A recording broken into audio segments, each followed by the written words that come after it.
The story of Malala Yousafzai begins here in Pakistan's northern region, the Swat Valley. By 2009, the Taliban is effective in dominating Swat, imposing rigid Sharia law on its people and bombing schools where girls attend. And in the chaos, one Pakistani man and his daughter step forward, demanding that girls have a right to an education. As in this New York Times video, media outlets wrestle with how to tell the story of events in Swat. They find in this young schoolgirl, Malala Yousafzai, an irresistible and compelling voice. They cannot stop me. I will get my education if it is in home, school, or any place. The world's attention is drawn to her, the surprising poise, the intense gaze. Swat Valley! In the months to come, her activism grows, and so too the risks. That fierce character will help Malala face the dangers ahead. Her memoir, I Am Malala, is released today. Hello, Malala. I'm Anna Maria. We spoke yesterday in New York. When you say, I am Malala, it's not just any statement. It is a fearless answer to a question. Tell us the importance of that answer and that question.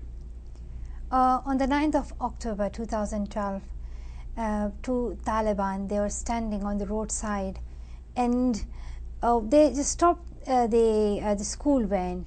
Then one of those boys were talking to the driver in the front seat, and one came at the back, and he asked, "Who is Malala?" He didn't give me time to answer him, and then he shot me. He fired 3 bullets. One bullet hit me, and the other 2 bullets hit my friends. And then the school driver took us to the hospital, and those 2 boys ran away. But now I say that I am Malala, and this is not only my story. This is the story of every girl who has suffered from terrorism in Swat. And I'm telling the story of not only one Malala, this is the story of every Malala in Afghanistan as well, because they have also seen terrorism. And none of us thought that a person would come and he would have a gun and he would shoot us. All the girls, they were shocked, and no one could even believe it, that what is happening. The bullet hit me in the left side of my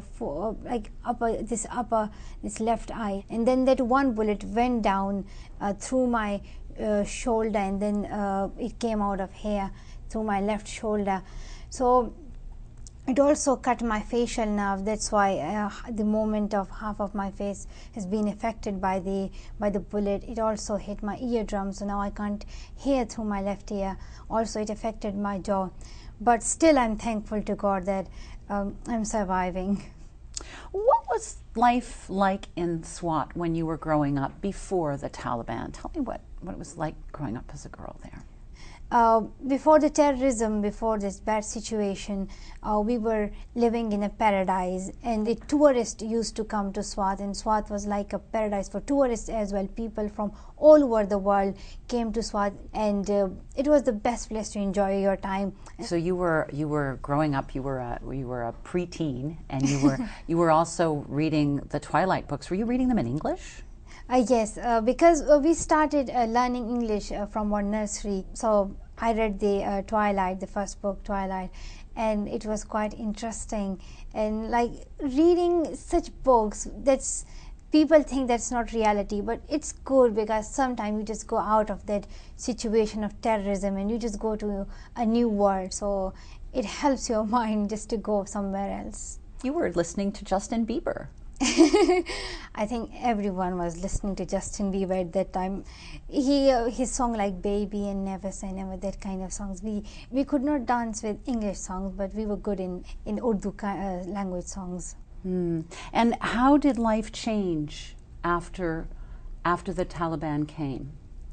Like in the movie, something bad was happening in the movie of our life.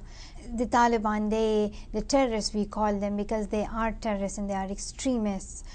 They started to misuse the name of Islam for their own personal benefits. They were doing this for their own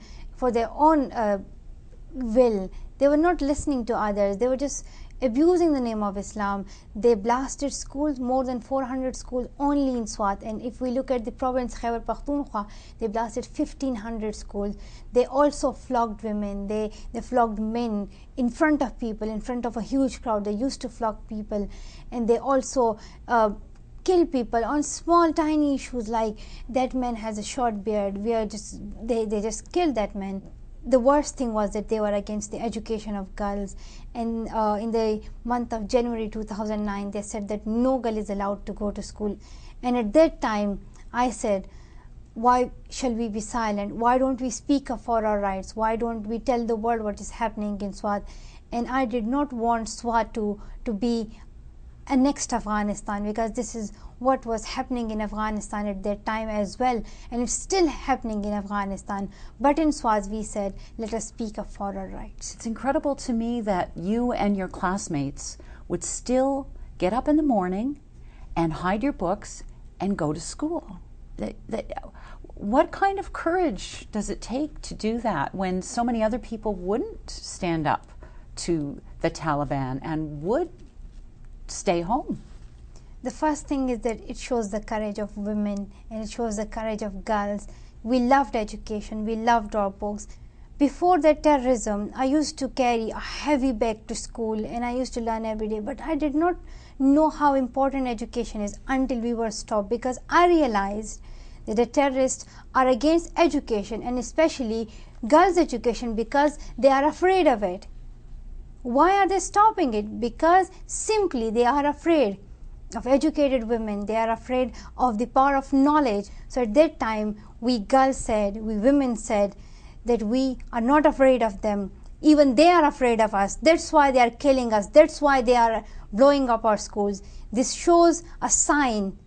They shot me. They are shooting other girls. They're killing people. It shows a great symbol of the cowardice. Like, it shows us that those terrorists who are killing people do not have the courage. They're not brave at all. They are afraid of the power of women, and it shows that women are courageous. Do you think that if your father was not so outspoken, you would have been so outspoken? Yes, I totally agree, because my father was an example for me, and he's a great father, because he says that I did not give you something extra. I did one thing, and he says that I did not cut your wings. I let you fly. You know that we were all mesmerized by you speaking at the UN. I was wondering what was going through your mind as you got up to speak to all of those people and to the people beyond that room. When I stood there, I could see more than millions, more than 4 and 5 and 6 millions of people. I could see the people of Pakistan who are suffering from terrorism. I could see the children of India who are suffering from child labor. I could see the people of Afghanistan who are suffering from the violence of terrorism. I could see the people of Syria and Nigeria. And that is why I said, Malala, speak up for their rights and for your rights. And speak up that education is the only solution for it. I have something I want to show you. You have 2 girlfriends who were with you that day. Oh, yes. They were injured, and we went to see them, and they sent a message to you. Shall I hold it? Yes, you may.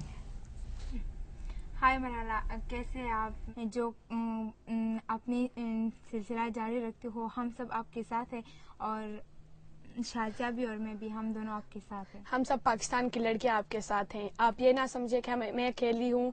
हम सब पाकिस्तान की लड़कियां आपके साथ हैं, और आप जो सिलसिला जारी रखना चाहती है, इंशाल्लाह हम भी आपके लिए दुआ करेंगे कि वो आप इसी तरह से जारी रखें।